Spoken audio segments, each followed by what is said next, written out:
Bismillahirrahmanirrahim. Assalamualaikum warahmatullahi wabarakatuh.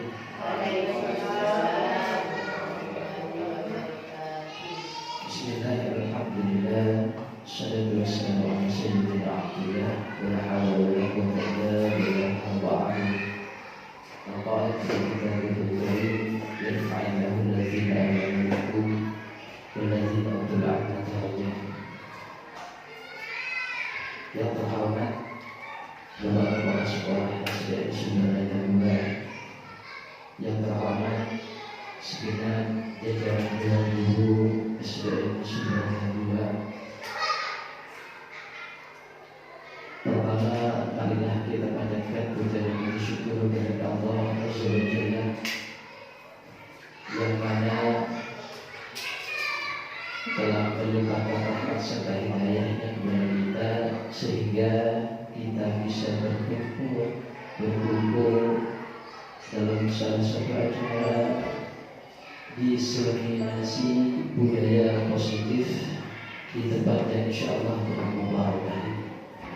Sallallahu wasallam. Marilah kita haturkan kepada revolusi akbar bagi peradaban umat manusia, khususnya umat Islam, yang beriman Rasul Nabi Muhammad Sallallahu Alaihi Wasallam.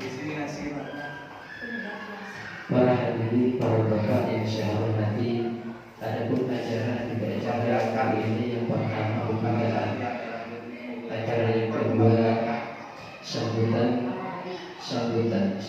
yang pertama yang akan disampaikan oleh Bapak Kepala Sekolah SDN Sumberjaya 2. Yang kedua yang akan disampaikan acara inti diseminasi budaya positif yang akan disampaikan oleh Ibu Rista Ristiana. Acara yang terakhir doa Salafi Subhanahu. Demikian acara demi acara untuk mengawali acara agar terlaksana acara ini. Marilah kita buka acara dengan membaca Al-Quran. Al-Hadith ini wa al-Qur'an sholihah bi syafaat Rasulullah sallallahu alaihi wasallam. Al-Fatihah.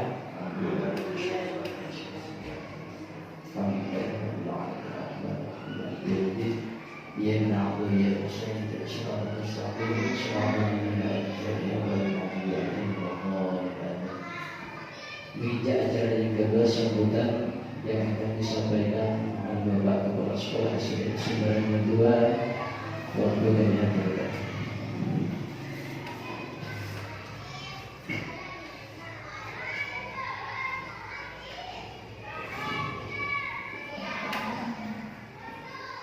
Bismillahirrahmanirrahim. Assalamualaikum warahmatullahi wabarakatuh.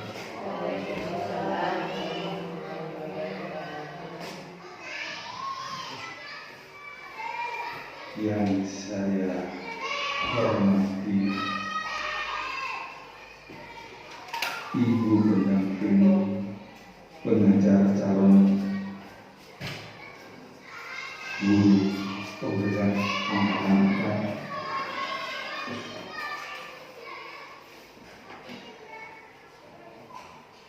yang saya hormati juga calon guru penggerak, dalam hal ini Ibu Rista Ristiana, Bapak Ibu Dewan Guru yang sangat biasa dan bahkan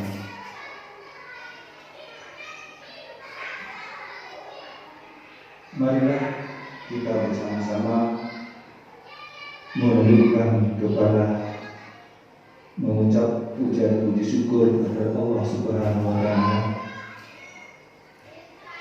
karena pada saat ini kita ditakdir, kita diberi nikmat, diberi nikmat sehat, nikmat sempat, sehingga kita dapat melaksanakan kegiatan pada hari ini, yakni diseminasi budaya positif atau yang saya kemarin katakan aksi nyata guru penggerak angkatan 4 di SD Negeri Sumberanya 2, Kecamatan Paiton, Kabupaten Probolinggo.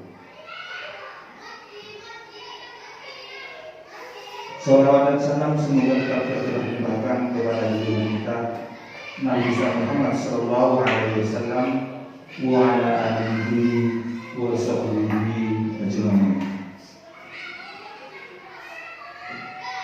Bapak Ibu yang saya hormati,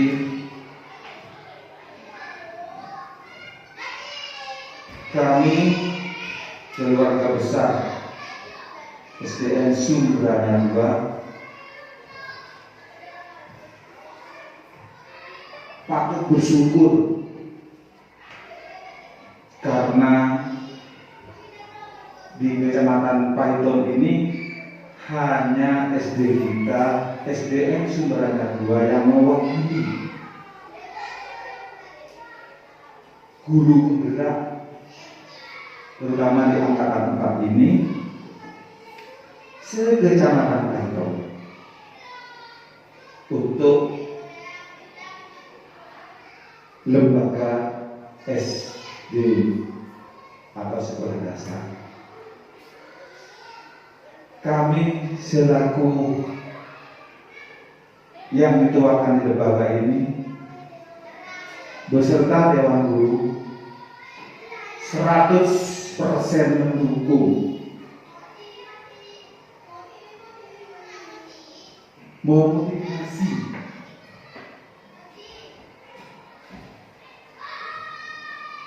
kepada ibu berdua karena kebetulan wakil dari Kecamatan Paiton ini di SD kita. Jadi SD kita ini diwakili oleh 2 orang. Yang pertama adalah Ibu Kristiana dan yang kedua Ibu Dian Farista. Nah, oleh karena itu marilah kita laksanakan apa yang sudah menjadi tujuan daripada guru penggerak, dan kami tadi sudah menyatakan siap 100% untuk mendukung sehingga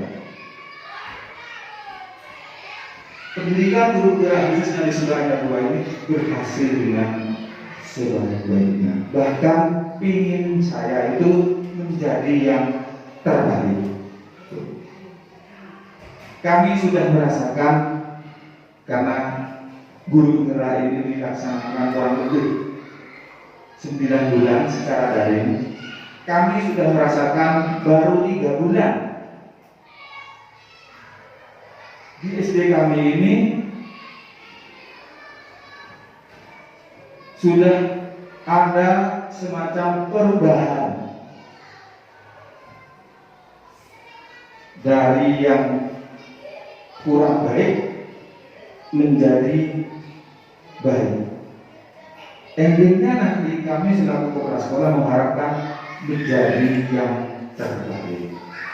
Artinya ilmu yang ditanamkan kepada putra putri didik kita ini dapat diserap dengan baik dan dapat dilaksanakan dan diimplementasikan nantinya di sekolah maupun di luar sekolah. Jadi kita berharap semuanya dengan adanya guru penggerak di lembaga kita ini terjadi suatu perubahan yang signifikan. Gitu. Jadi terima kasih terutama kepada calon guru penggerak ini atas bimbingan, ketelatenan dalam memberikan pembelajaran di SD kita. Dan sekali lagi saya katakan bahwasanya kami yang berada di lembaga SDN Sumberanya 2 mendukung atas adanya guru penggerak angkatan keempat ini. Siap Bapak Ibu? Siap. Terima kasih ya. Selanjutnya untuk menyingkat waktu agar pelaksanaan diseminasi budaya positif aksi nyata calon guru penggerak angkatan 4 Kabupaten Probolinggo segera dilaksanakan. Oleh karena itu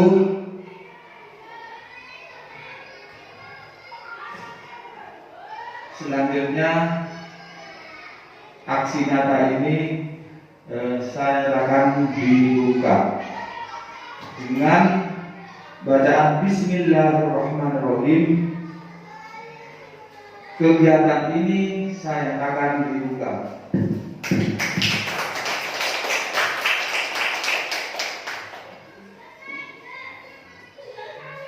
Selanjutnya mudah-mudahan rencana ini menjadi rencana Allah Subhanahu wa taala dan mendapatkan ridho, sehingga dengan adanya guru penggerak ini kita di lembaga ini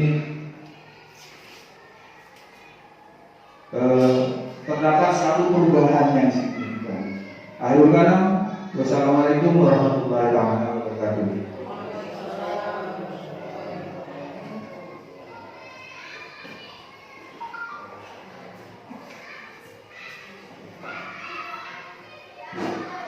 Terima kasih. Demikianlah sambutan dari Bapak Kepala Sekolah SDN Sudirman II meninjau pada acara inti, yakni diseminasi budaya positif aksi nyata guru penggerak angkatan 4 yang dalam hal ini akan disampaikan oleh Ibu Ista Istiana kepada beliau.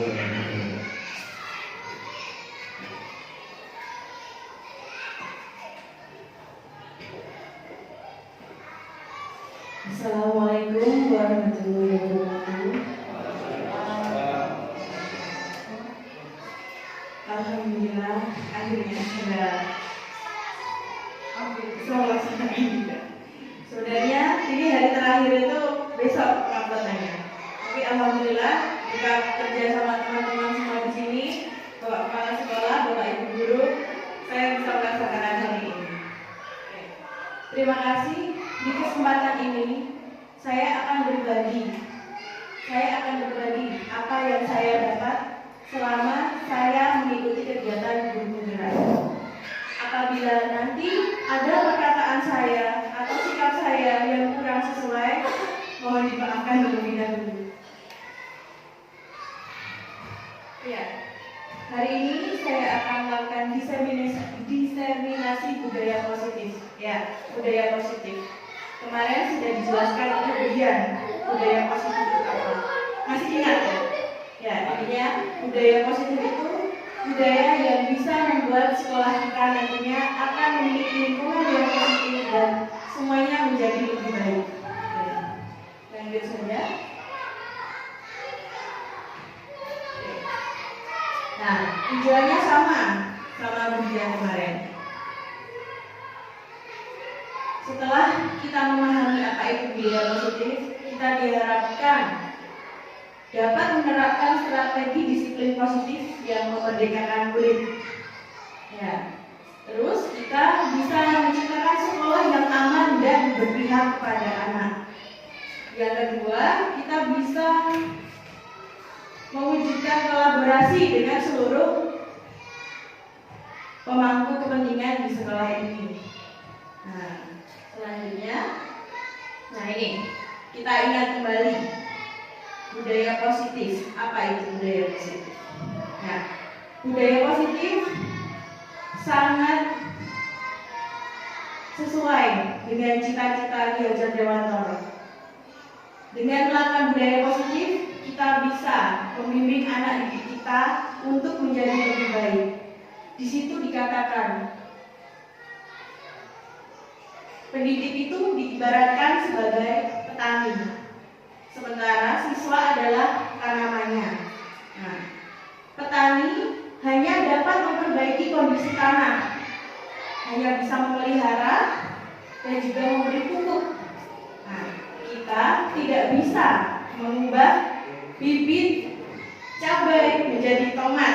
Nah, begitu halnya siswa-siswi kita. Kita hanya bisa membantu mereka mengembangkan sesuai dengan bakat dan minat mereka.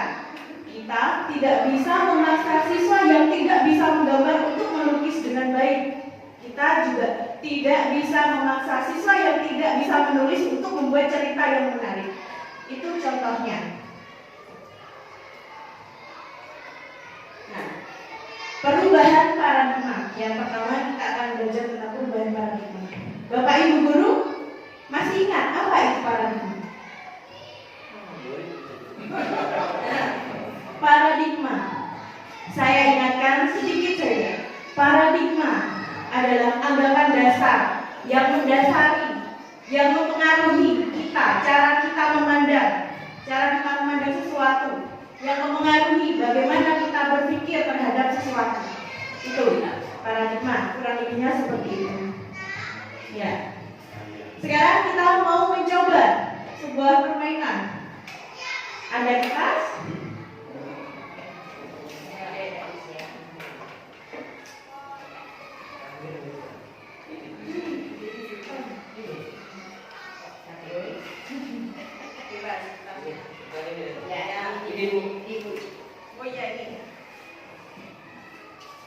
Saya minta siapa perwakilan yang mau ke depan? Bu Supi mungkin? Ini adalah kertas. Pertama, kita sudah mensobek kertas ini ya. Jadi kertas kecil. Coba disobek aja Bu Supi menjadi kertas kecil. Oke. Ada ini. Pinjam saya.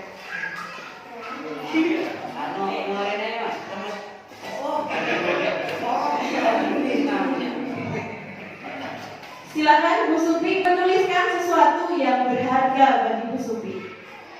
Mila. Boleh Mila atau boleh siapa? Ya, Mila.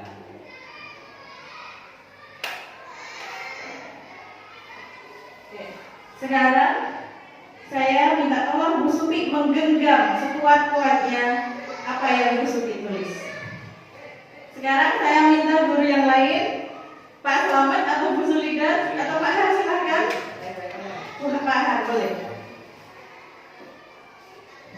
Bu Supi memiliki sesuatu yang sangat berharga di hidupnya. Apakah Pak Har bisa? Tidak. Pak Har bertugas untuk mengambil apa yang Bu Supi miliki. Apakah bisa Pak Har mengambilnya? Bagaimana caranya Pak Har akan mengambilnya?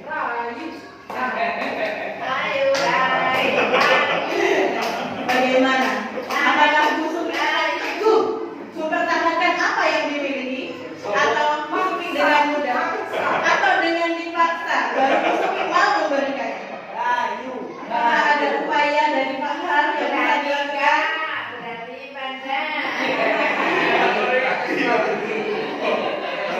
Mungkin ada Bapak Ibu guru yang lain yang ingin mencoba bagaimana supaya Bu Supi mau menyerahkan apa yang dia genggam.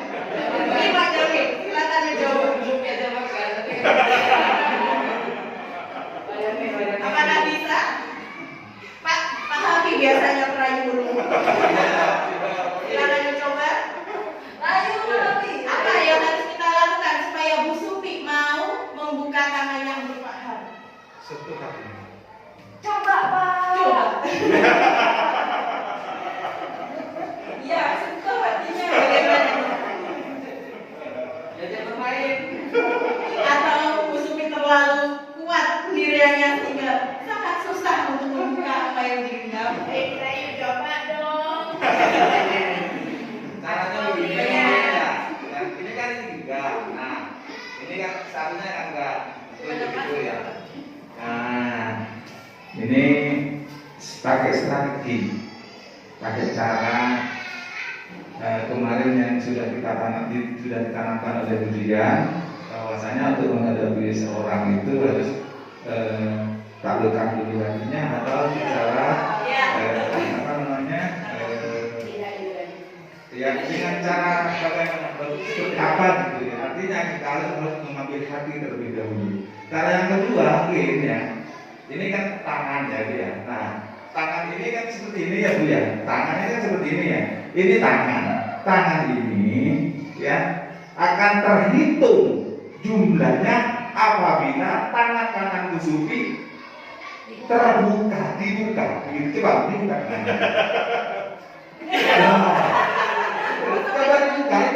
Ini kan permintaan. Salah satu cara untuk meraih apa yang Anda dengarkan ini Bu. Coba tangannya dibuka.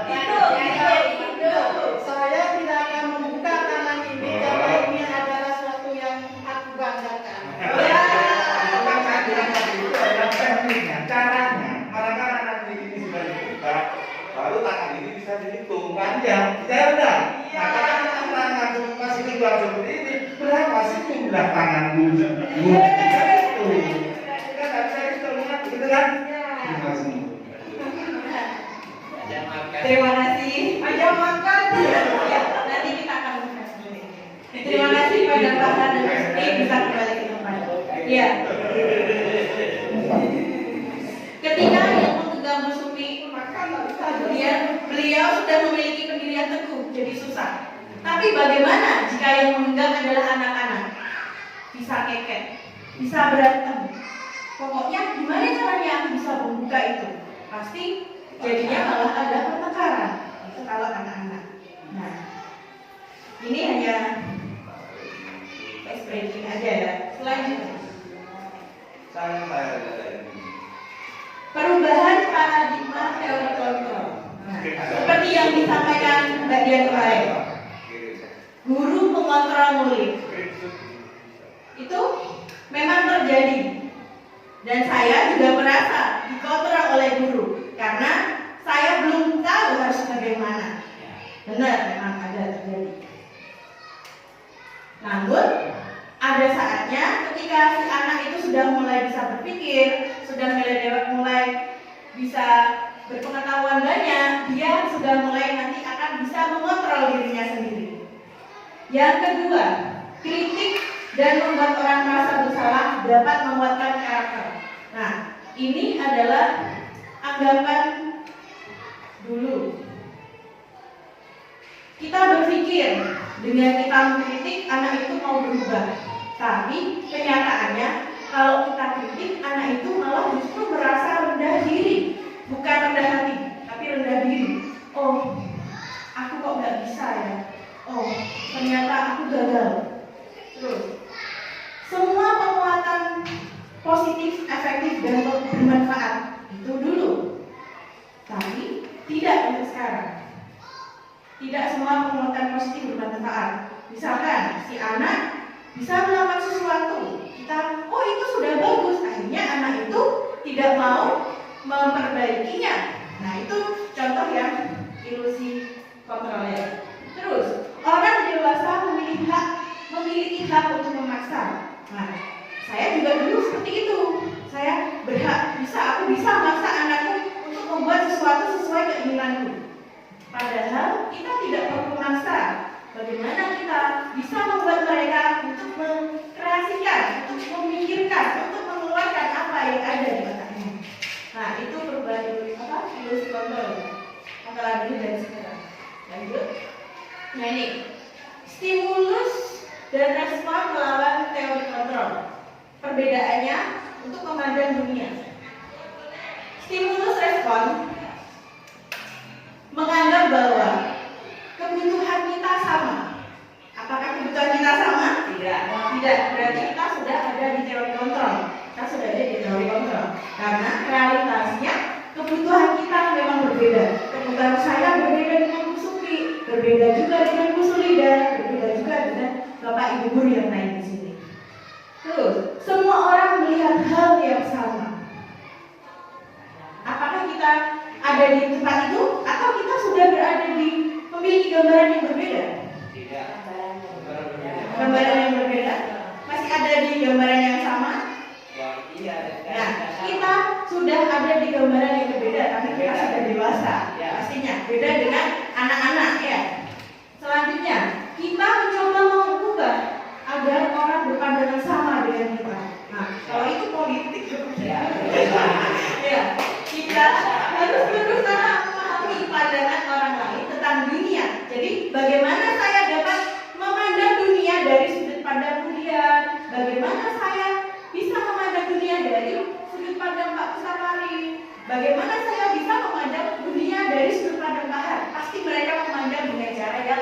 berbeda.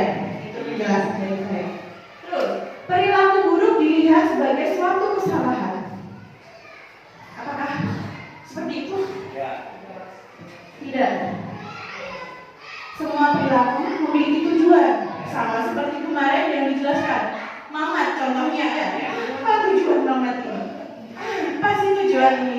Kok kerusakin pohon? Ternyata tujuannya apa? Pengen diperhatiin, kurang perhatian mungkin ya. Selanjutnya, orang lain bisa mengontrol saya. Kalau sudah tentang teori kontrol dunia, hanya saya yang bisa mengontrol diri saya. Apakah paham maksudnya? Orang lain bisa mengontrol saya. Nah, kadang kalau saya masih bisa dikontrol, jujur. Tapi alangkah baiknya hanya kita yang bisa mengontrol diri kita sendiri. Hanya kita yang bisa mengontrol emosi, terutama tentang emosi kita sendiri. Bagaimana kita mau bergerak, bagaimana kita mau berjalan, bagaimana kita mau melakukan kebaikan. Selanjutnya, pemaksaan adalah ada pada saat rujukan gagal. Nah, tapi tadi tidak terjadi pemaksaan di sini. Pak Har tidak sampai memaksa Busupik ya. Busupik tetap gagal. Tidak seperti itu. Yang benar adalah kolaborasi dan konsensus menciptakan pilihan-pilihan baru. Jadi, Pak Har dan Busupik seharusnya tadi rundingan dulu. Apa yang saya dapat kalau saya mau buka tangan saya? Apa yang saya bawa ini bisa menjadi lebih berharga? Bisa dan Anda? Itu contohnya. Selanjutnya, model berpikir menang kalah. Kalau dulu, pokoknya aku menang, kamu kalah. Nah, sekarang tidak seperti itu. Contohnya Bu Supi dan Pak Har tadi, dua-duanya menang. Ya, bagaimana Bu Supi bisa menang? Bu Supi mau membuka, tapi Bu Supi mendapatkan nilai yang tambah dari apa yang dimilikinya. Nilainya akan bertambah berkat Pak Har. Begitu juga dengan Pak Har. Pak Har dapat membantu mengelola apa yang dimiliki Bu Supi. Sama-sama menang. Itu contohnya. Selanjutnya, perubahan paradigma stimulus respon ke teori kontrol. Bisakah kita mengontrol seseorang? Bagaimana Bapak Ibu? Apakah bisa?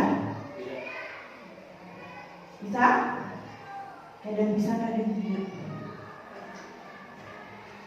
Stimulus respon. Kita mencoba mengubah orang agar berpandangan sama dengan kita. Itu kalau stimulus respon. Yang lebih baik adalah kita berusaha memahami pandangan orang lain tentang dunia. Jadi kita nggak capek. Ayo, kamu harus kayak aku tidak seperti itu. Tapi kita harus mencoba ke dunianya Pak Har. Oh Pak Har begini. Oh Pak Har begitu. Ya, jangan melihat hanya dari sisi kita, tapi kita harus bisa melihat dari sisi orang lain. Selanjutnya, perilaku buruk dilihat sebagai suatu kesalahan. Nah, sama seperti tadi itu. Yang Mamat masih ingat Mamat? Nah, orang lain bisa mengontrol saya. Tidak, hanya kita yang bisa mengontrol diri kita sendiri. Maksudnya dalam hal pengembangan diri. Contohnya, ayo Bu Linda, buka laptopnya, ikut pelatihan. Pasti Bu Linda akan membukanya dengan cara terpaksa. Terus, apa yang seharusnya dilakukan? Harusnya Bu Linda punya kontrol diri. Oh iya, aku harus ikut pelatihan karena aku butuh ilmunya. Itu kalau sudah berada di teori kontrol. Selanjutnya, pemaksaan ada pada saat tujuan gagal. Sama seperti strategi ini sebenarnya. Lanjut ya. Oke, kemarin kemudian sudah bertanya kepada bapak-bapak, apa disiplin itu? Nah, di sini dijelaskan disiplin berarti berasal dari bahasa Latin yang bunyinya disiplin, yang artinya adalah belajar. Oke. Makna asal dari kata ini berkonotasi dengan disiplin diri dari murid-murid Socrates dan Plato. Nah, namun dalam budaya kita, makna kata disiplin telah berubah menjadi sesuatu yang dilakukan seseorang pada orang lain untuk mendapatkan kepatuhan. Itu. Kecenderungan umum adalah menghubungkan disiplin dengan ketidaknyamanan. Ya, misalkan, anak-anak, kalian harus disiplin. Kalian harus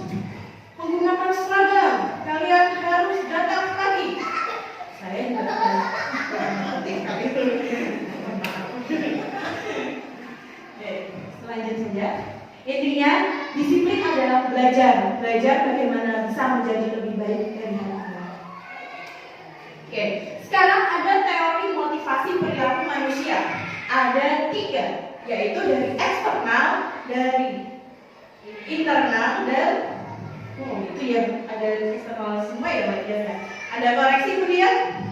Enggak ada. Oke. Eksternal yang pertama, kenapa kamu disiplin? Karena aku takut dihukum. Contohnya, kita di jalan menggunakan helm, takut ada polisi nilang. Contohnya, kita harus pakai masker kalau ke swalayan, takut nggak boleh masuk. Nah itu contoh motivasi eksternal yang menghindari ketidaknyamanan. Yang kedua, untuk mendapatkan imbalan dari orang lain atau institusi. Ya. Misalkan murid kita, Bu Guru, aku mau bikin karya, tapi nanti hadiahnya apa? Contohnya, kemarin saja Farah dapat temennya dapat kue, dia nanya, Bu Guru kok Putri dapat kue, Putri ngapain? Gitu. Nah, apa untuk mendapat kue harus melakukan sesuatu? Tidak. Yang terakhir, motivasi internal yang bertujuan untuk disiplin positif, yaitu berasal dari dirinya sendiri. Kemarin anak-anak kelas 5 kembali ke sini, entah perintah siapa atau entah kemauannya siapa, mereka ke sini, mereka bersih-bersih kelas, mereka bantu orang-orang.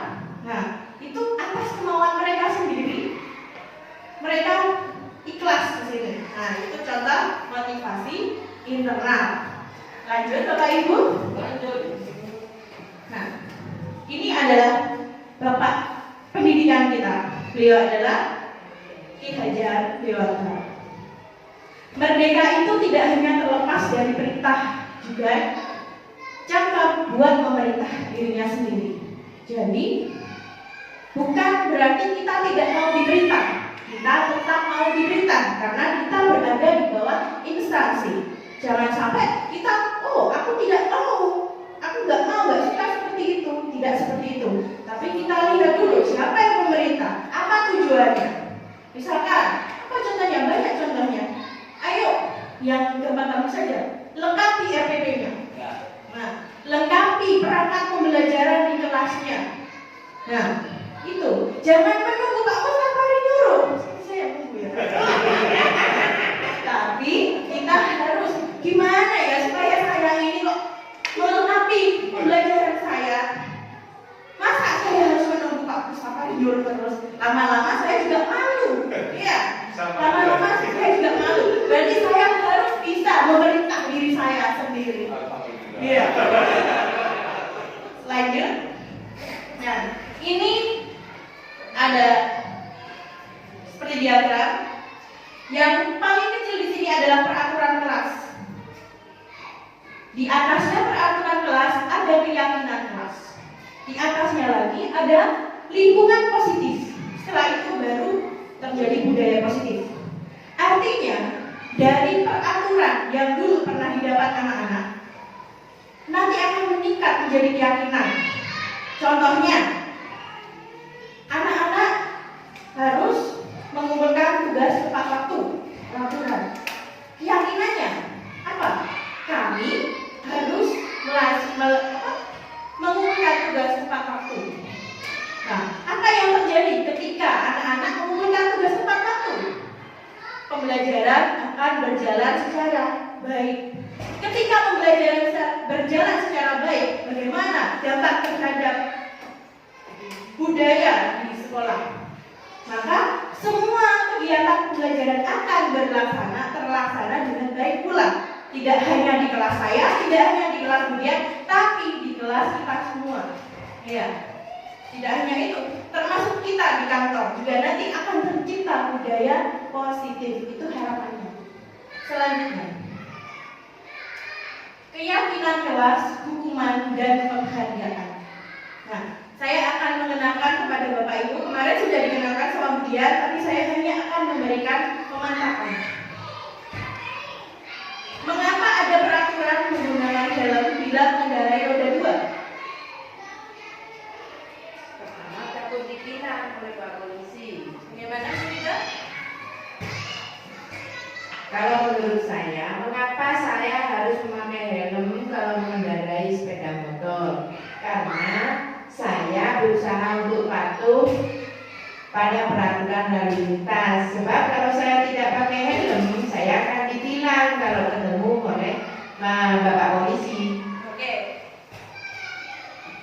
Terima kasih Bu Sulida. Adakah yang ingin memberi pendapat lain? Terima kasih.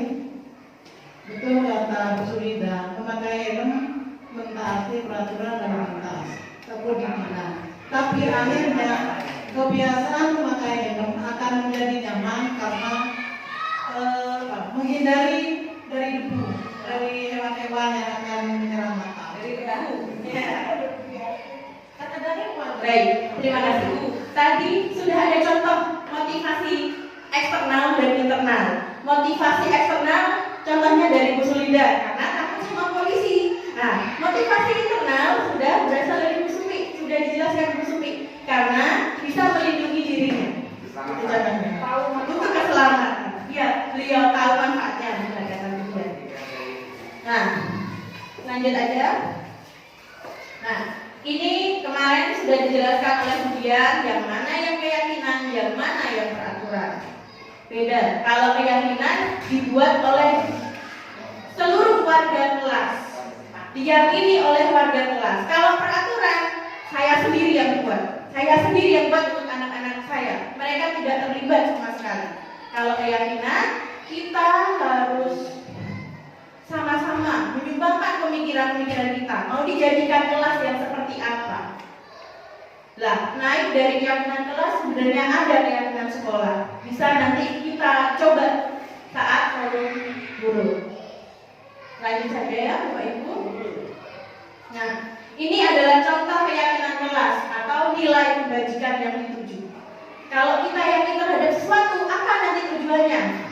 Salah satunya, murid akan menjadi murid yang bertanggung jawab.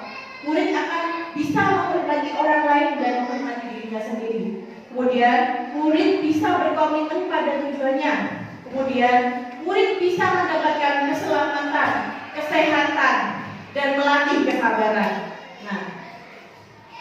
Nah, ini contohnya seperti yang Budian kemarin. Selalu kembalikan buku ke tempatnya. Apa tujuannya? Masih ingat Bapak Ibu? Bertanggung jawab. Kemudian dilarang mengganggu orang lain. Toleransi, menghargai diri sendiri dan orang lain. Hadir di sekolah 15 menit sebelum pembelajaran. Selanjutnya dilarang melakukan kekerasan. Apa benarnya?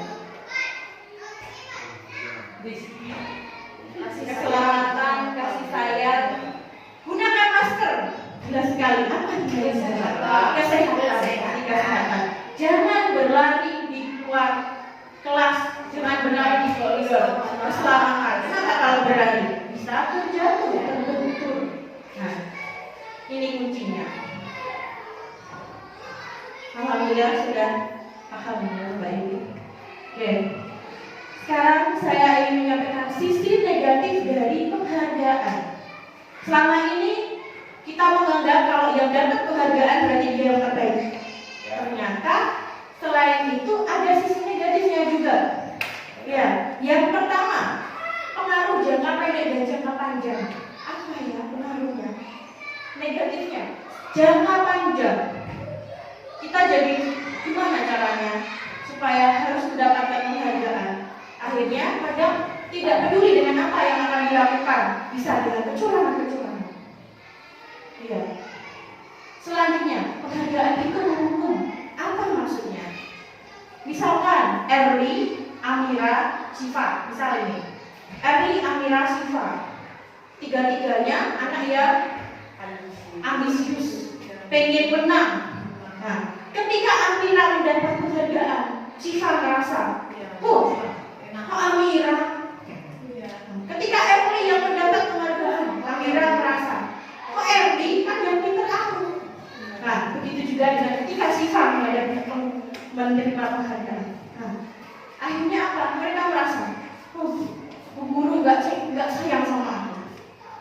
Aku dihukum sama guru. Aku nggak dikasih penghargaan. Yang dikasih penghargaan Amira. Seperti itu. Selanjutnya, penghargaan mengurangi ketepatan. Penghargaan tadi tujuan gurunya supaya anak-anak berusaha, tapi kenyataannya hasilnya lain. Mereka malah ada kecurangan, mereka ada untung-untungan gitu ya. Selanjutnya, mengapa penghargaan tidak efektif? Ya, tidak selamanya penghargaan yang kita beri itu bisa membuat murid kita menjadi lebih baik. Kadang itu bisa bikin musuh juga. Nah, contohnya nih, penghargaan merusak hubungan. Contohnya lagi, Syifa dan Amira teman yang baik.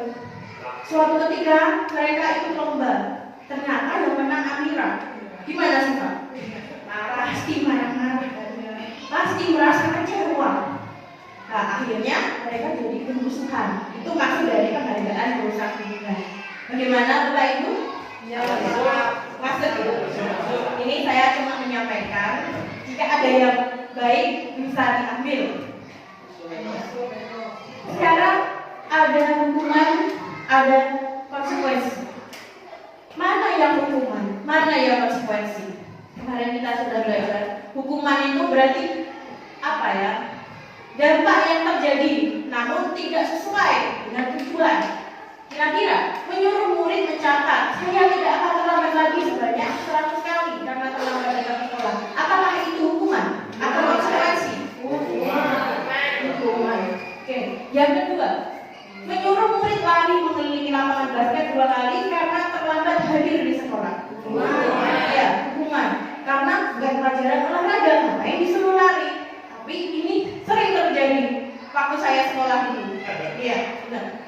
Meminta murid push up sebanyak 15 kali karena ke sekolah tidak memakai masker. Apa seharusnya yang dikasih masker aja dikasih peringatan? Iya. Jadi itu bedanya hukuman dan konsekuensi. Kalau hukuman itu diberi sanksi tapi tidak sesuai, lenceng dari tujuannya. Kalau konsekuensi, nah, kalau konsekuensi lebih aman, ya, lebih aman tapi sesuai dengan tujuan kita. Nanti ini berkaitan dengan keyakinan sekolah. Kita nanti bisa bikin keyakinan sekolah. Nah, apakah benar tadi jawabannya atau ada yang salah? Benar semua. Oke. Sekarang ini perbedaan hukuman dan konsekuensi. Yang pertama, hukuman sesuatu yang menyakitkan harus terjadi. Misalkan Erli tidak kerjakan PR, saya suruh keluar, kamu keluar kelas, tidak ikut pelajaran. Hukuman atau konsekuensi? Hukuman. Dia merasa sedih akhirnya, kasihan.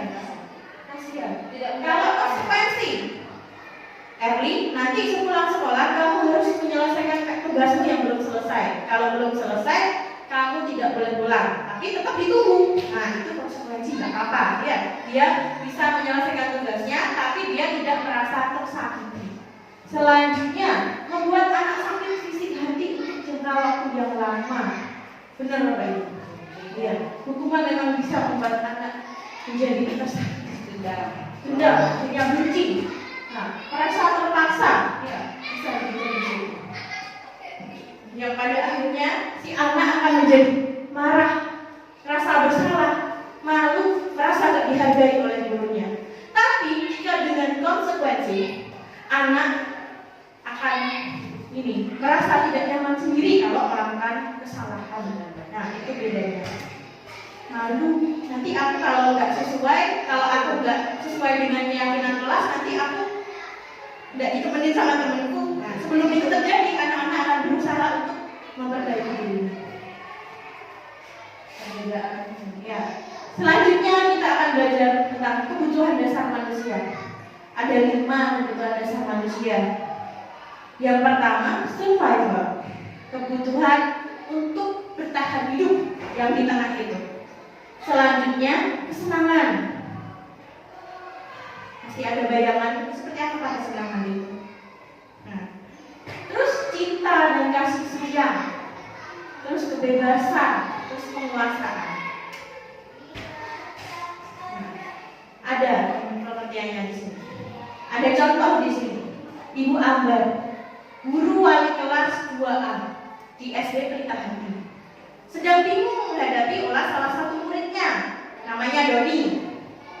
Beberapa anak mengeluh, Doni sering minta makan ke anak-anak yang lain. Terus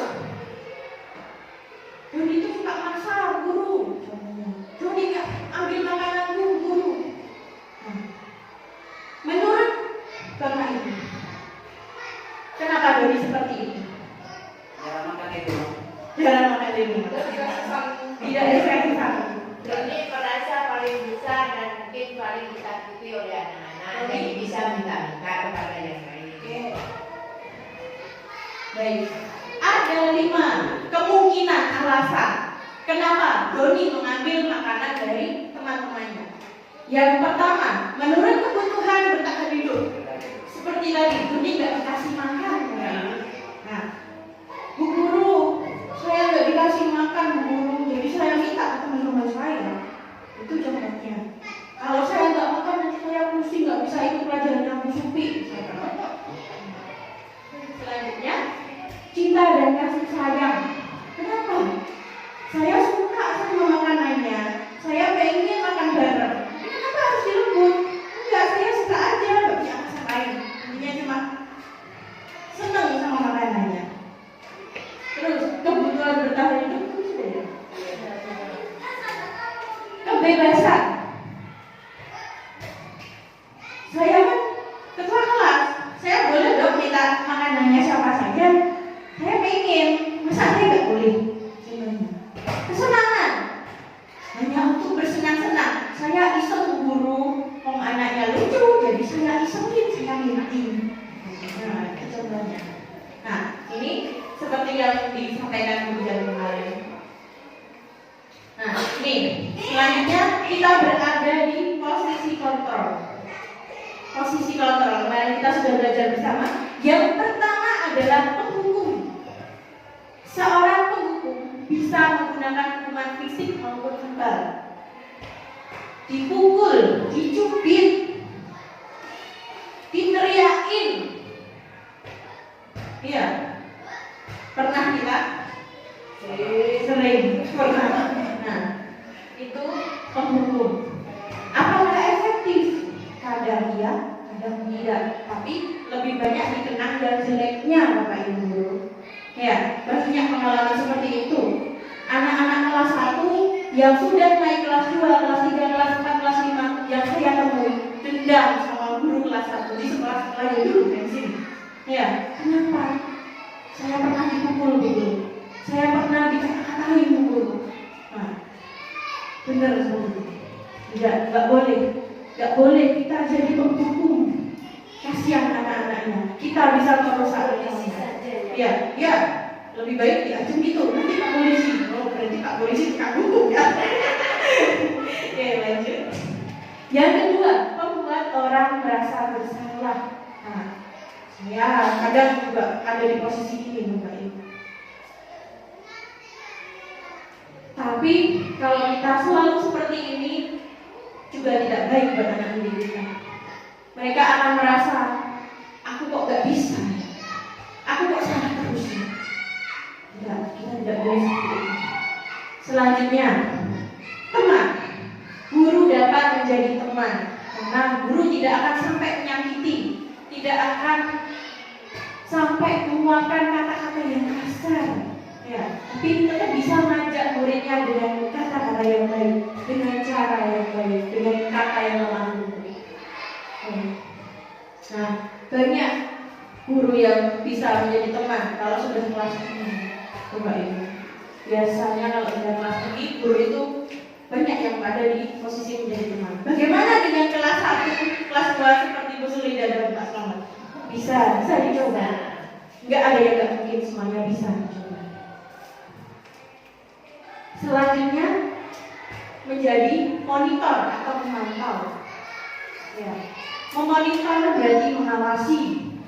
Pada saat mengawasi, kita bertanggung jawab bagaimana perilaku anak-anak yang kita awasi.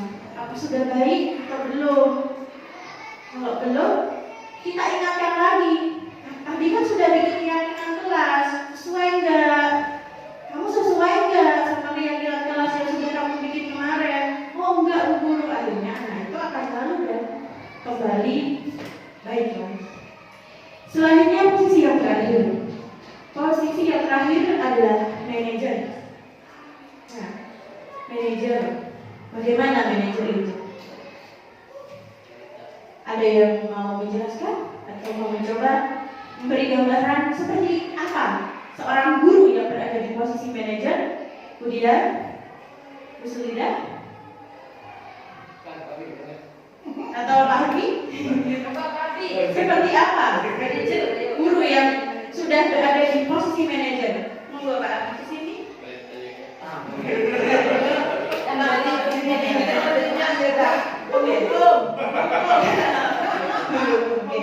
Bu Sulida, atau apakah bisa memberi contoh bagaimana harus menjadi manajer yang baik? Saya coba. Guru sebagai manajer, mungkin guru yang sudah bisa memberikan contoh baik kepada murid, dan guru bisa bisa menjadikan dirinya sebagai teman pada murid, dan juga memantau murid-murid itu agar selalu berjalan di koridor yang benar. Ya, seperti itulah mungkin guru yang sudah berjalan. Terima kasih Bu Sulida. Jawaban yang sangat bagus. Ini seperti yang sudah disampaikan Bu Dian kemarin, 5 posisi kontrol. Sudah jelas, sudah ada di otak kita semua ya Bapak Ibu. Ada penghukum, ada pembuat orang merasa bersalah, ada teman, ada pemantau, dan ada manajer.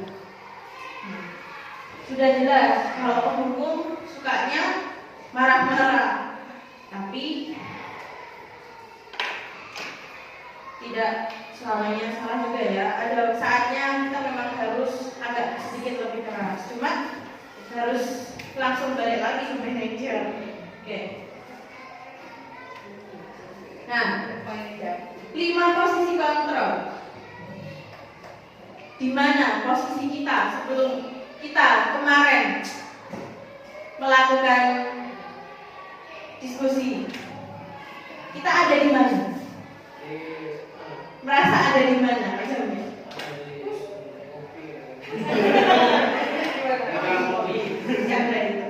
Oke. Ya. Ada yang mau menjelaskan? Ada yang ingin berbagi? Di mana posisi kita sebelum kita belajar bersama di sini? Di mana Pak Selamat? Ini. Terima kasih. Kalau saya sebelum ada acara seperti ini, diseminasi budaya positif, kadang-kadang saya campurlah. Kadang-kadang ada posisi penghukum, kadang-kadang dalam posisi pemantau, kemudian bisa jadi manajer. Masalahnya gini, bukan saya memaksakan, memang tipe anak itu tidak sama. Bukan saya tidak punya kekuasaan untuk merubah sikap anak, enggak. Hanya memberi pencerahan. Kalau dia berbuat kesalahan, selain mengganggu orang lain, kemudian dirinya dijauhkan dari temannya. Makanya saya memposisikan sebagai manajer.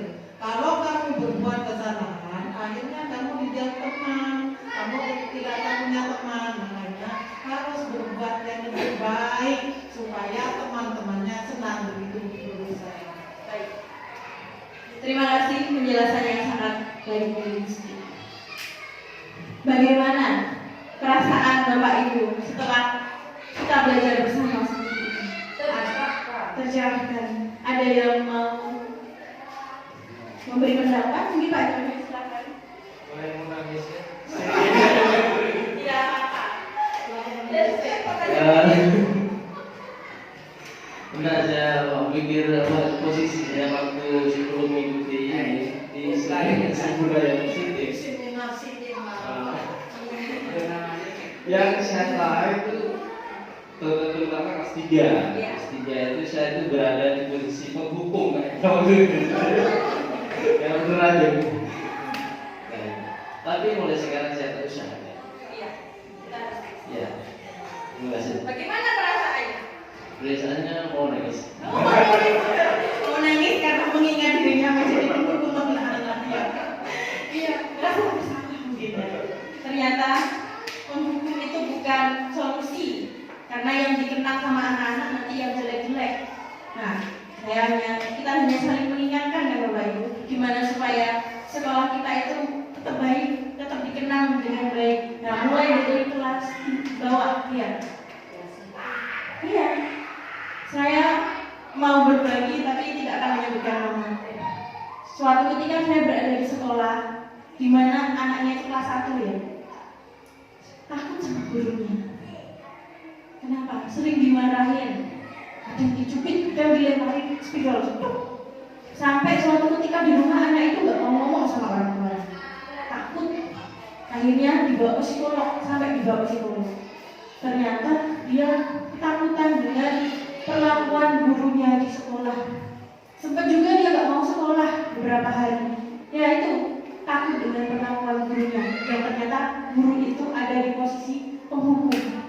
Masih kelas 1 sudah dihukum, gimana nanti kelas 2 aku? Iya, pikirannya kayak gitu anak. Kenapa? Karena psikologis anak itu berbeda. Psikologis anak itu berbeda. Nah, kita harus bisa, mana ya anak yang bisa tak hukum, mana ya anak yang harus dengan halus cara ngomongnya. Nah, kita harus bisa nanti, harus belajar bersama Bapak Ibu. Saya tidak merasa saya bisa, saya juga butuh belajar juga. Dan saya berharap kita bisa belajar bersama tentang itu demi anak didik kita. Nah, ini seberapa besar sebuah pesan yang disampaikan. Kata-kata sekolah atau bebal. Nah, seperti yang kemarin ya Bapak Ibu ya. Kemarin Budian sudah menyampaikan, misalkan kemarin Budian 10%, berarti saya juga 10% nyumbangnya ya. Berarti Bapak Ibu sudah paham 20%. Yang 80% berusaha sendiri nanti ya. Atau kita diskusi ya. Nah, ini seperti sebuah kalau seperti ini hasil dari penelitian. Nah, menurut penelitian, kalau kata-kata itu cuma 10%. Ayo kerjakan, didengarnya cuma 10%. Yang 35%, ayo cepat kerjakan. Baru dikerjakan. 50%, ayo kerjakan, pakai dikerjakan. Itu contohnya. Tapi jangan dengan cara yang seperti itu ya Bapak. Yang halus saja. Coba kalau didengarkan, dikerjakan. Terima kasih Bapak Ibu. Sekarang saya minta tolong Pak Selamat buat tidak perlu malu. Kita di sini belajar ya Bapak Ibu. Mohon maaf mengganggu waktunya. Oke. Sekarang kita akan melihat bagaimana ekspresinya Pak Selamat ketika menjadi penghukum.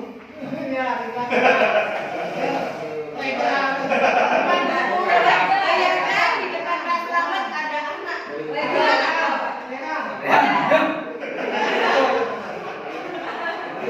Sini, maju. Jangan pulang dulu. Selanjutnya, pembuat orang merasa bersalah. Coba, bisa. Rega, ngapain kamu? Kamu kok nangis? Siapa yang nganoret Anda? Siapa yang Siapa yang mukul? Rega, siapa yang mukul kamu gak? Kok nangis gak?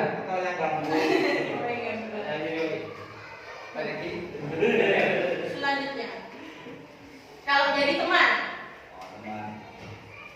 kapan saya bisa tidak harus lihat itu. Kalau jadi teman sama anak-anak, Kepentingan saya Budis tahu.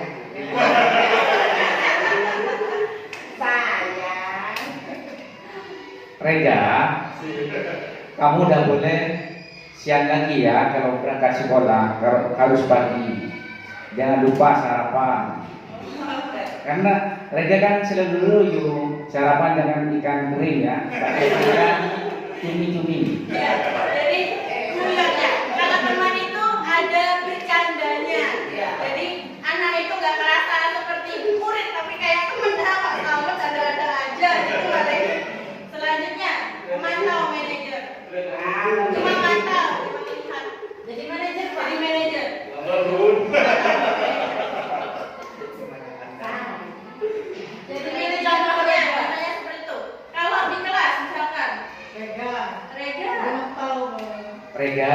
menulisnya seperti ini ya, atur jarak antara spasi dengan yang satunya itu dikasih jarak, jangan terlalu mepet ya. Baik, tepuk tangan buat Pak Selamat. Luar biasa. Langsung masuk ilmu-ilmu yang kita bagikan selama 2 hari ini ke teman-teman. Ya. Selanjutnya restitusi. Jujur saya baru mengenal restitusi saat saya mengikuti guru penggerak. Apa restitusi itu? Restitusi adalah sebuah proses menciptakan kondisi bagi murid untuk memperbaiki kesalahan mereka sehingga mereka bisa kembali ke kelompok mereka dengan karakter yang lebih kuat. Itu restitusi, pengertiannya. Selanjutnya, seperti apa cirinya? Yang pertama, bukan untuk menebus kesalahan, tapi untuk belajar dari kesalahan. Itu yang pertama. Yang kedua, restitusi bisa memperbaiki hubungan. Ya, yang ketiga, ada tawaran di sana. Bukan paksaan kamu harus ganti ini, tapi gimana caranya supaya dia nggak dimarahin? Kamu harus ganti atau gimana? Ya Bu Guru, aku mau ganti tapi aku nggak punya uang contohnya. Terus menuntut untuk melihat ke dalam diri. Anak-anak kan kamu sudah bikin keyakinan kemarin. Apakah sudah sesuai? Belum Bu Guru. Gitu contohnya. Yang kelima, mencari kebutuhan dasar yang mendasari tindakan. Kenapa kok kamu kayak gitu? Lihat lagi tadi ada apa tadi itu? Pemenuhan kebutuhan tadi itu. Apa karena dia ingin bertahan hidup? Kan ada 5 tadi alasannya. Survival, power, apa lagi tadi banyak ya. Terus ada cara untuk memperbaiki diri kalau ada restitusi. Gimana ya supaya saya nggak ngelakuin kesalahan yang sama? Terus fokus pada karakter bukan tindakan. Aku ingin anakku karakternya yang seperti apa. Jangan lihat tindakannya salah. Jangan lihat itu aja, tapi ayo gimana caranya kita menguatkan karakter anak kita yang aktif, memaafkan, menghargai seperti itu. Terus fokus pada solusi. Jangan siapa tadi yang salah, siapa tadi yang ambil, tapi gimana supaya ini bisa diperbaiki? Gimana supaya bisa kembali? Misalkan ada yang hilang, gimana supaya bisa diganti? Gimana supaya bisa diperbaiki? Kalau ada yang rusak, bukan siapa yang rusak? Yang rusak salah, tidak seperti itu. Tapi harus dicarikan solusi. Terus mengembalikan murid yang berbuat salah pada kelompoknya. Iya, itu restitusi. Nah, habis anak-anak misalkan ada anak-anak bertengkar, jangan sampai anak-anak itu nanti dibully sampai pulang sekolah. Tapi gimana dengan restitusi kita bisa bikin anak itu bisa main lagi sama teman-temannya.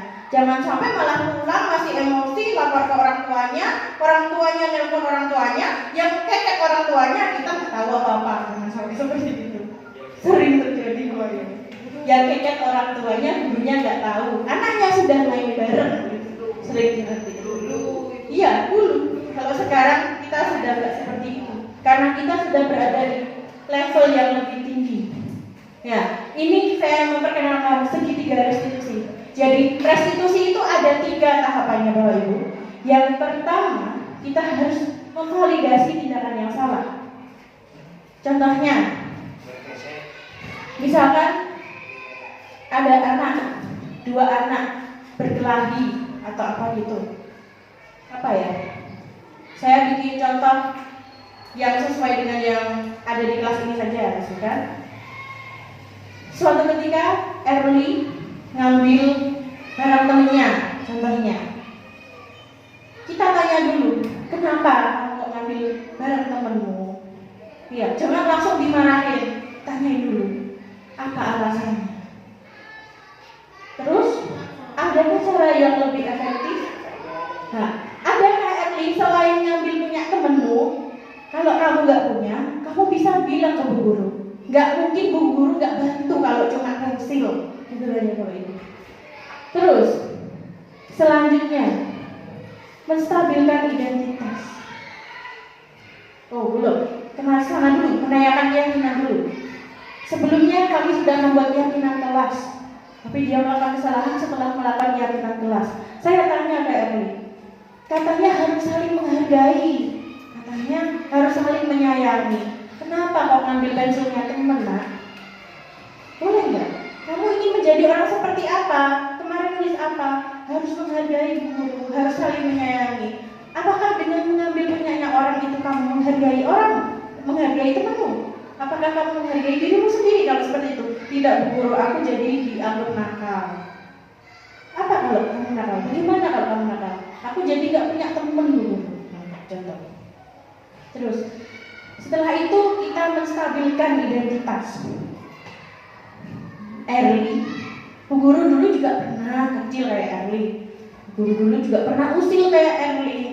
Tapi setelah Bu Guru pikir-pikir, ternyata Bu Guru salah kalau melakukan tindakan seperti itu. Jangan ya, nak. Kamu gak boleh seperti itu. Nah, akhirnya apa? Erli tidak akan melakukan seperti itu lagi dan dia akan minta maaf tanpa merasa dimarahi. Ya, tanpa merasa dipaksa. Itu cuma salah satu contohnya. Nah ini ada nih, menstabilkan identitas. Untuk apa? Untuk membuat murid yang merasa gagal karena berbuat salah menjadi positif terhadap dirinya. Ya, itu kata-kata yang bisa diucapkan. Berbuat salah itu hal yang manusiawi. Kalau kamu menyalahkan dirimu sendiri terus, apakah kamu bersikap baik pada dirimu sendiri? Itu biar anaknya itu gak rendah diri. Iya. Jadi kita harus, misalkan ada anak yang salah, tetap harus kita support. Biar dia gak langsung mogok di situ. Biar dia tetap melanjutkan kehidupannya, ya. Jangan sampai karena salah dia langsung melokro, gak mau ngapa-ngapain. Nah, validasi tindakan yang salah.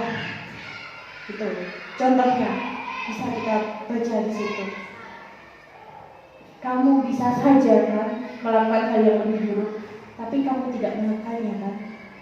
Tidak perlu. Lanjut. Menanyakan keyakinan. Nah ini kalau keyakinan ini dibentuk dulu. Nanti akan saya tunjukkan video tentang bagaimana membuat keyakinan kelas dan bagaimana tentang restitusi. Adakah yang ingin berkomentar?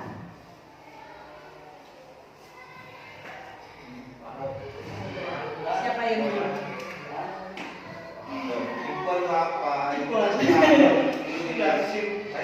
Sudah sip.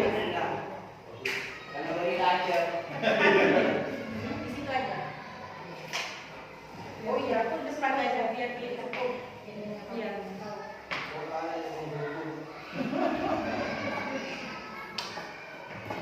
Hal baru apa yang mengubah paradigma saya? Ada banyak hal dari kegiatan ini yang mengubah paradigma saya, terutama dalam memandang siswa yang melanggar. Jadi tidak serta-merta anak-anak itu melakukan kesalahan terus kita marah gitu. Ternyata enggak, harus dicari dulu kenapa anak ini melakukan ini, latar belakangnya apa, kebutuhannya apa gitu. Kemudian tentang restitusi, cara menyelesaikan anak yang melanggar itu harus diapain dulu. Nah, ada ilmu baru di restitusi itu. Kemudian perasaan apa yang muncul selama mengikuti sesi ini?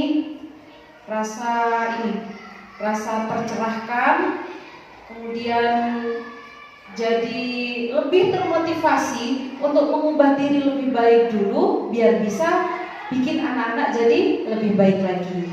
Saya akan menjadi among yang seperti apa setelah mengikuti ini? Saya ingin jadi among yang lebih paham, lebih bisa memanusiakan anak-anak saya, lebih bisa memberikan kasih sayang yang lebih banyak lagi buat anak-anak. Karena seperti kita tahu, anak-anak kita kebanyakan kurang kasih sayang dari orang tuanya. Maka saya harus bisa, setidaknya bisa mengisi tangki kasih sayang mereka biar mereka tidak menjadi anak yang dalam tanda kutip ya liar seperti itu. Terima kasih. Terima kasih Bu Dian, refleksi yang sangat bagus dan mencerahkan sekali. Oke.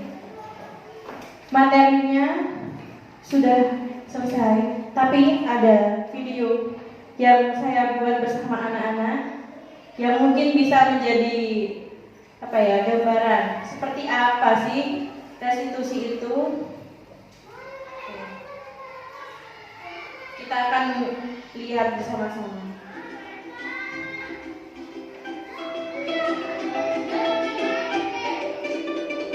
Musiknya bisa.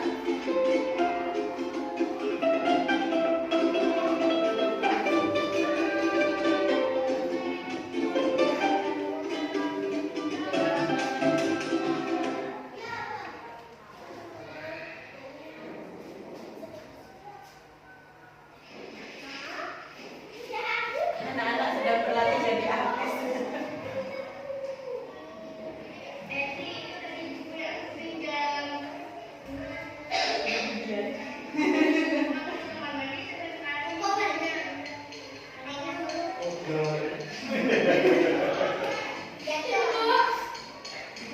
Nanti ada ketawa-ketawanya akan memberitahu.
Yang kedua,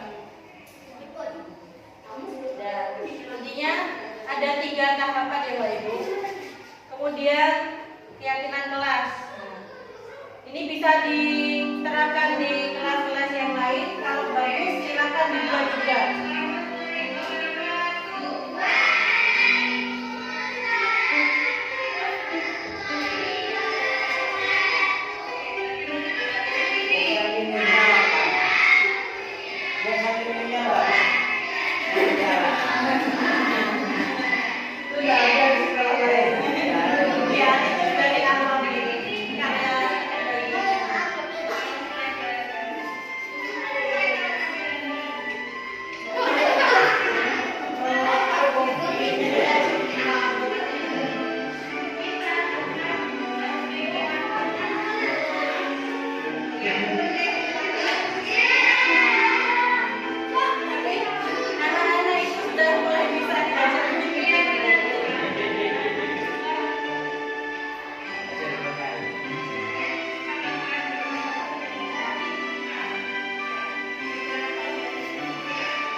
YouTuber, mau jadi YouTuber.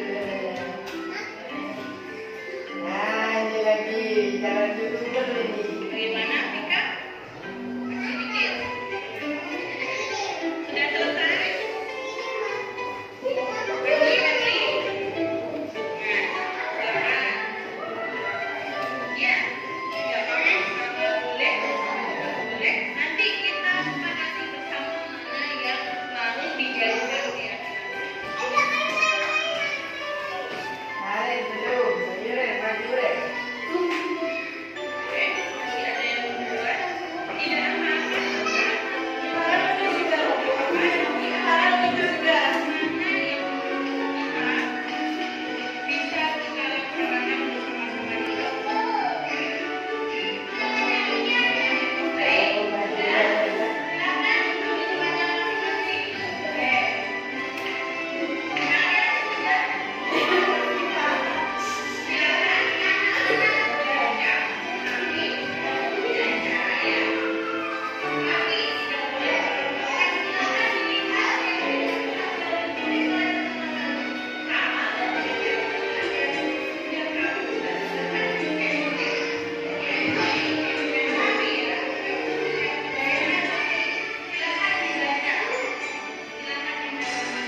berkeyakinan tidak ada apa?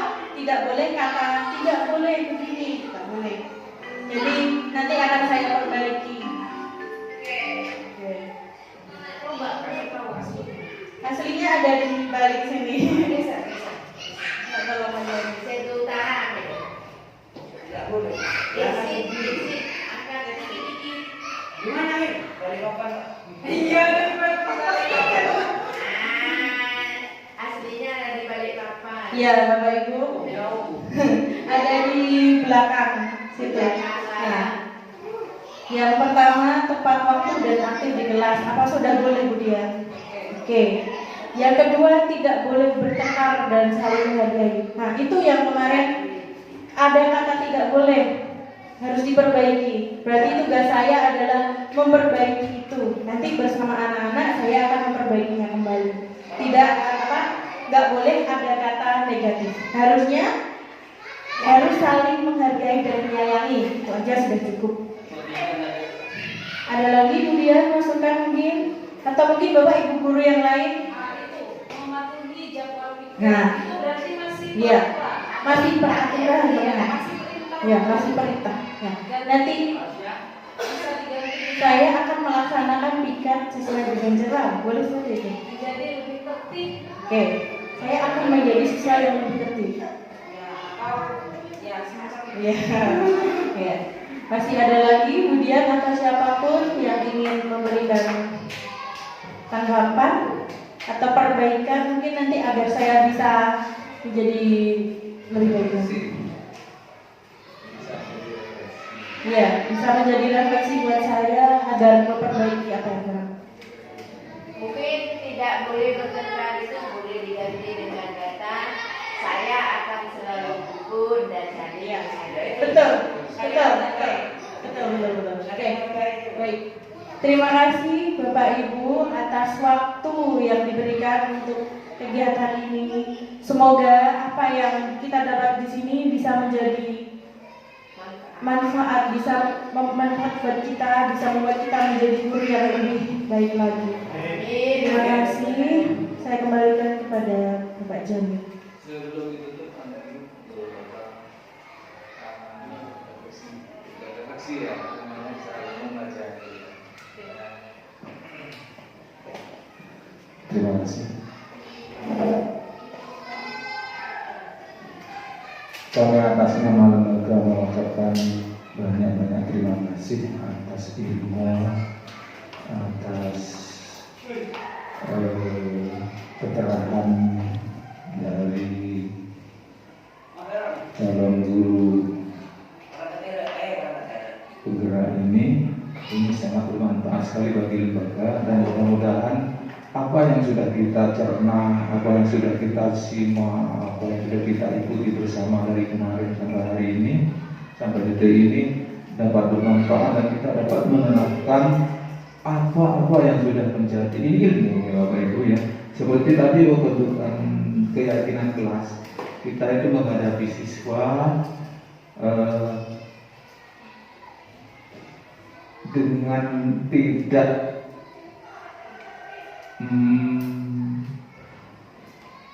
sengaja. Kita ini sebetulnya sudah apa namanya itu ya? Bukan, itu sudah diberi semacam peringatan dengan adanya ilmu ini, ilmu yang diseminasi budaya positif di lingkungan sekolah ini. Kita sebetulnya sudah diingatkan kalau yang kita hadapi itu adalah manusia hidup dan ia punya perasaan. Kemudian kita harus selalu hati-hati, baik itu tingkah laku ataupun ucapan. Itu kan tadi kan ya. Jadi intinya kita menghadapi anak-anak ataupun teman sejawat itu harus mengatur volume kita. Volume kan ya? Volume itu akan menentukan bahwa perasaan seseorang itu bisa terbaca. Contoh ya, saya sendiri misalnya itu, kadang saya nggak terkontrol. Nah, Pak Slamet, kemarin ya, saya sebetulnya mau memanggil Pak Slamet untuk mengantarkan banner Pak Slametnya di barat, gitu ya. Pak Slamet, gini ya, gitu ya. Nah, Pak Slamet, ini saya awalnya itu, karena Pak Slamet itu tidak mendengar, Pak Slamet. Kalau saya naikkan, ternyata Pak Slamet masih belum mendengar dan saya menunjuk anak. Sini nak sebentar nak. Anak berapa? Kelas 2 Pak. Kelas 3. Minta tolong Pak Slamet suruh ke sini ya. Dipanggil Pak Mustafari. Apa yang terjadi? Anak-anak itu main, bukan memanggil Pak Slamet. Padahal ya, volume saya dan cara saya menyampaikan itu saya kira sudah betul menurut saya. Jadi kita menghadapi anak-anak, menghadapi teman sejawat, kita menata diri dulu, masih diri dulu. Artinya itu ya kita harus saling menghormati. Nah, saling menghormati di situ ya kita, walaupun Bu Rista sama Bu Diyati lebih junior dari kita ini kan sudah senior ya Bapak Ibu ya, tapi kita patut hargai karena keilmuannya. Mungkin karena beliaunya itu sudah pertama sudah mendapatkan ilmu semacam ini, maka beliau dululah yang dan sepatutnya untuk menyampaikan kepada kita sekalian. Jadi intinya yang akan saya refleksi ini adalah kita di sekolah itu diharapkan adanya budaya, ya, budaya sekolah yang endingnya adalah membentuk karakter siswa. Mungkin seperti itu dia. Ya. Jadi endingnya nanti akan membentuk karakter siswa. Kalau kita kembali pada zaman dulu, pada zamannya Pak Harto, sebetulnya Pancasila itu ya, kalau mengulas seperti itu ya, Pancasila itu sudah terbungkus dalam buku yang disebut dengan P4. Di situ bermakna sekali. Kalau kita itu menjabarkan satu persatu, kalau kita menjabarkan satu persatu dan kita dapat menerapkan kepada siswa kita, saya ada di situ. Bapak Ibu ya, mungkin itu yang dapat saya sampaikan. Ilmu yang disampaikan dari kemarin sama Bu Dian, sama Bu Rista dapat bermanfaat dan kita dapat menerapkan di sekolah kita dengan baik. Itu mungkin yang saya sampaikan dan terima kasih.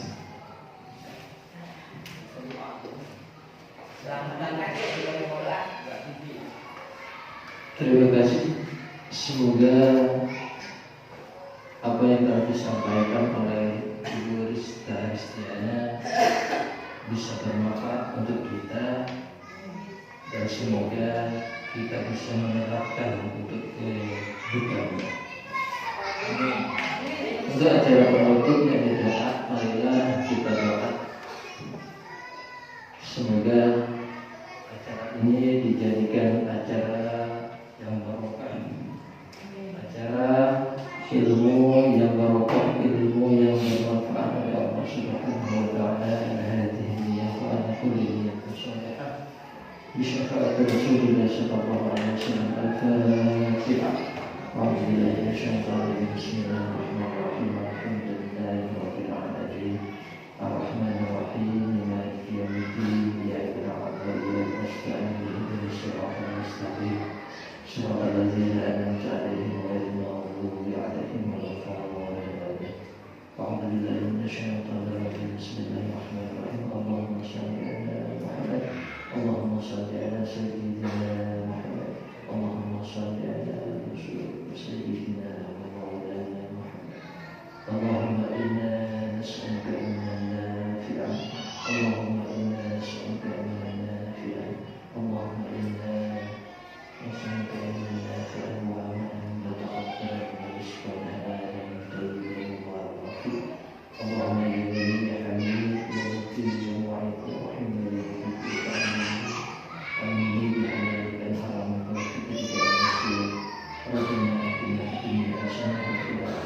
Sekian